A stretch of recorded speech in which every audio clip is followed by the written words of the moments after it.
Hello there! For my literary biography, I am going to narrate it and will be supported by my PowerPoint presentation and, of course, a screen recording. So, here it goes. It's a little slow. Okay. So, I'm Maria Fernanda Travei Verne. I'm 29 years old and I start my presentation by saying 29 years of smelling and devouring books. Yes, I love smelling books. Maybe probably you do too, but I love when I get a new book or old, I like to smell it. If it's not a good smell, well, I don't smell it again. But usually new books have a very nice smell. And I devour them by reading them. So, here we go. It all started when I was around 5 years old. I'm not sure what went first, reading or writing. I think writing. That's the process my students go through. They write first.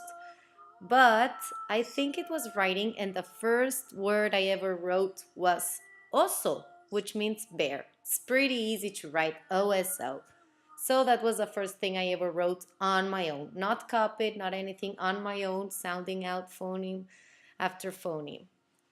And then my first books I ever had are this one over here in the picture, Teo.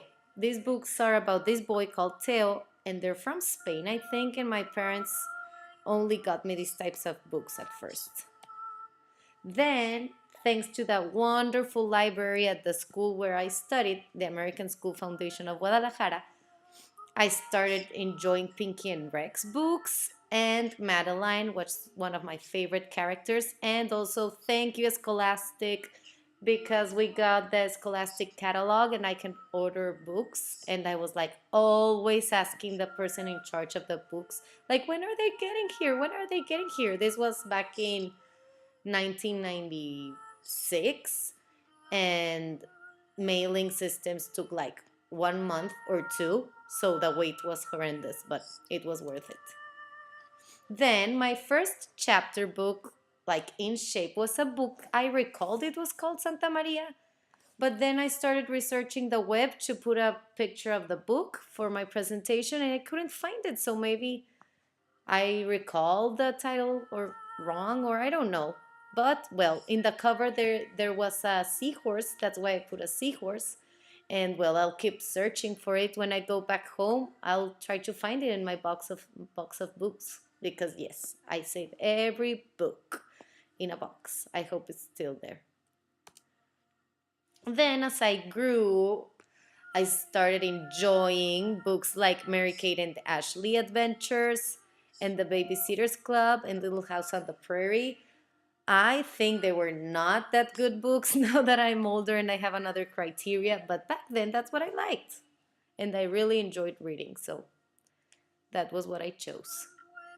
Then, well, along my career at ASFG, they started giving me lots of books to read, like instructed, like not a free choice, like you have to read these books. And at first it seemed like a pain because you couldn't choose, but now I really thank it because I learned what is good literature, and from there have my favorite books.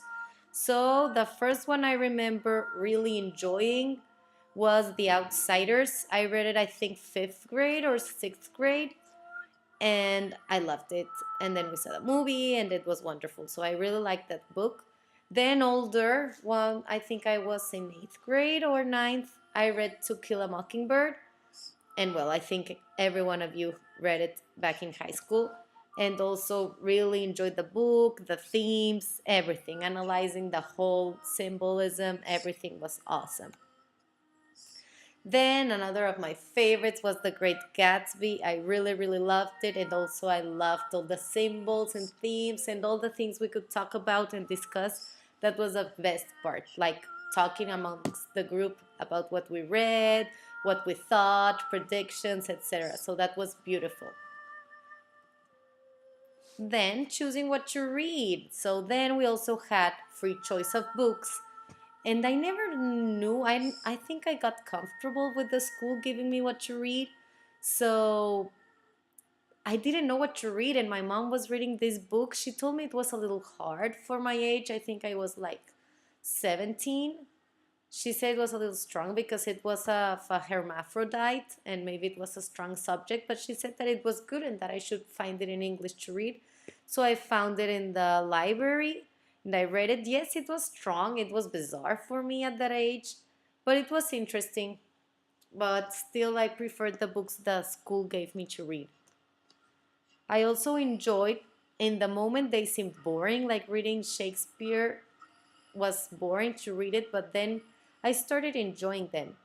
Also, the Odyssey was like sort of a hard read, but once you understand it, they're amazing stories. So I really love it.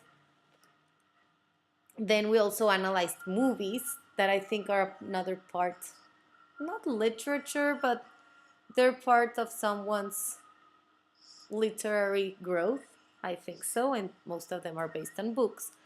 So we analyzed these two movies in my English class, Rebel Without a Cause and The Graduate, and I remember really enjoying also discussing the symbols and every screenshot, how it had a cause and the symbol. So it was interesting to see that movies also have a lot more than what you see in the outside. There's so many aspects to analyze. Then Spanish literature. I think I had wonderful Spanish literature teachers. Thank you. And they recommended the best books, and I really, really enjoyed Gabriel Garcia Marquez and Love at the Times of Cholera and Isabel Allende, The House of Spirits. I love those and other books of the same authors I really enjoyed. I also enjoyed Laura Restrepo. She's one of my favorite authors. The book Delirio could be one of my favorites, and La Isla de la Pasión, the Isle of Passion, and it's based on a true story about an isle I didn't even know existed and people that went there, like colonizers, so I really recommend it. Then poetry. I'm not a huge fan of poetry. I don't really read poetry, but I can enjoy a good poem. Like I love when my students start the poetry unit. It's very interesting and powerful. And I do remember Rubén Darío and Jorge Luis Borges, and I love their themes on Carpe Diem. So it was good learning about them.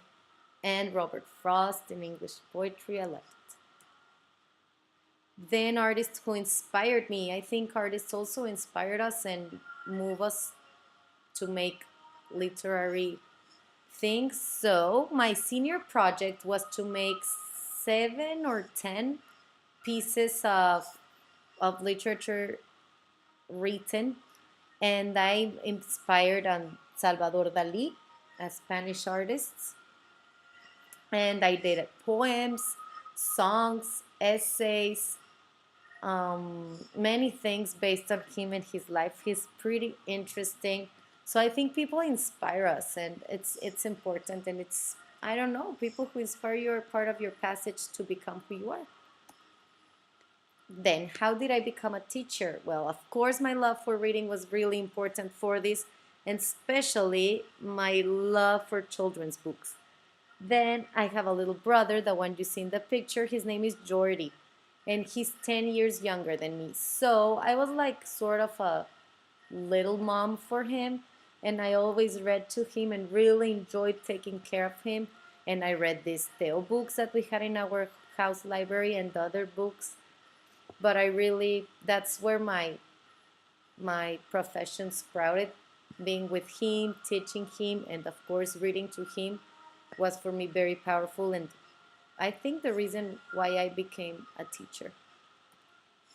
I decided to stay as a teacher and continue studying to become one, and it's like now like what I want to do the rest of my life, and it's what moves me. Thanks to, well, how much children teach us, the joy of being with them, and of course their literary process, oral language, written language, reading language. See how they evolve. It's amazing. Like from writing an initial to writing their whole name to writing words to reading a letter to reading a word, from not expressing anything, then as English as a second language teacher, it's amazing to see them first don't speak anything at all in their native language, then speaking in their native language, and then even speaking in a foreign language. Like, so powerful. This process is amazing. So that's also why I chose early childhood education, because I think these foundations of literacy are amazing. To see how they evolve, it's amazing, and to be part of that learning, guiding them in their cognitive process is awesome. And well, of course, I love read alouds, and I try to do them every day if I do or the other teacher, but there needs to be a read aloud every day if time allows it. And I started by recalling the books I loved when I was a child and the books teachers read to me. So I read Leo Leone books, Eric Carle, I love them. Then I didn't remember what was the Giving Tree about, and I found it and I read it again. I remember teachers read it to me, but I didn't remember it. Like maybe I didn't like it that much when I was a child, but then I read it as an adult and I cried. It was amazing. It's my favorite children's book and adult book, and I have my own personal copy because I love it. It has a powerful message and it's amazing. So, yeah, this is one of my favorites too. And then as a teacher, I've come across new authors that fascinate me and my students, like Oliver Jeffers and Mo Willems. And there's the picture of The Heart and the Bottle by Oliver Jeffers. That's the book I want to read aloud for our assignment, but well, I love it. I love their books, and my students love them as well. They're great authors out there, and many more. I just mentioned some, but I'm fascinated with children literature. And then as a tutor, I also tutor children in the afternoon, and I help high school students, and I've read books with them. Some are good, some are bad, but I really loved reading The Giver with one of my students. I read it to her because she had a problem and couldn't read, but I read it to her and we really enjoyed it. And we could make comparisons and we had to make assignments about it, invent another finale, and well, I've really enjoyed as a tutor too to keep reading books for all ages. I'm not excluded to only adult books. No, I think The Giver is a book for everyone too. It's pretty good. And what do I read now besides my tutoring and my school job as a teacher? I love children's literature, but also I want to read other things, but sometimes there's no time. So I'm sad to admit that I haven't read something of my own choice for a while. I read what they tell me to read at school, and my free time goes to that. So at school, we make studies on math or in literacy, and these are some of the books I've read that are really good. So I don't regret it. And I also read what they assign at the Framingham Masters. So I like this book of Educators as Learners. Another one of Understanding Foreigners was also very interesting. And now, recently I read Sadako and the Thousand Paper Cranes. Thank, thank you, Dr. Andolina. It was very good, nice, short, an easy read, but very powerful, and it left an impact on me. So thank you. Thank you for giving us other readings, not so academic, but also literature. It was very nice. And well, my 2018 resolution is to read more, my own choice of books, finding good books, and trying. You need to read a bad book to find a good one. So keep trying to find that time, and keep on being very literate. Now, I recently got married and had to move out of Guadalajara, and now I'm working at the American School of Monterrey. It has been challenging, but I think that even though the adjusting is a challenge, there is no excuse for me not to read and leave aside a little the TV. I can do everything. I can keep being a teacher, adjusting to a new city, adjusting to being a wife because I also got married, and finding the time to read.